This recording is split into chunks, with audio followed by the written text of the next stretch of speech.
حضرت آدم کہنے لگے حضور وہ آپ کے غلام کو دوزخ میں لے جا رہے ہیں. نبی پاک صلی اللہ علیہ وسلم آگے گئے فرمایا ادھر آؤ کہاں لے کے جا رہے ہو؟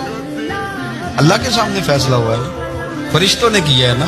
فرشتے کو کسی سے بددیانتی تو نہیں نہ کرتے, فرشتوں نے جو کیا ٹھیک کیا ہے نا. کیوں لے کے جا رہے ہو؟ سونے گناہ زیادہ ہیں, نیکیاں تھوڑی ہیں. فرمایا میرے سامنے تولو.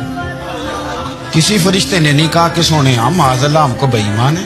بھائی میرا مطلب ہے صحیح تولا ہے, فیصلہ ہے. فرمایا دوبارہ تولو. گویا رب بھی فرماتا ہے جیسے میرا محبوب کہتا ہے ویسے ہی کر. اور کوئی نہیں دوبارہ تول لو, کوئی حرج نہیں, تولو نا دوبارہ. فرشتے دوبارہ آئیں گے, انہوں نے دوبارہ تولا. ایک پلڑے میں نیکیاں, ایک پلڑے میں گناہ. اب وہ گناہ پھر زیادہ نکلے تو نبی پاک نے نا جیب سے اتنا سا روکا نکالا. روکے کا بھی کوئی وزن ہوتا ہے. وہ حضور نے نیکیوں کے پلڑے میں رکھ دیا, نیکیاں بڑھ گئی. فرشتے بھی چپ کر گئے. چلو بھائی جنت میں. سیدھا حضور کے قدموں سے جا لگا, کہنے لگا سونیا میں تو ساری زندگی گناہ کرتا رہا, یہ کون سی نیکی ہے؟ تو حضور فرمانے لگے چپ کر, جنت کا دروازہ کھول گیا.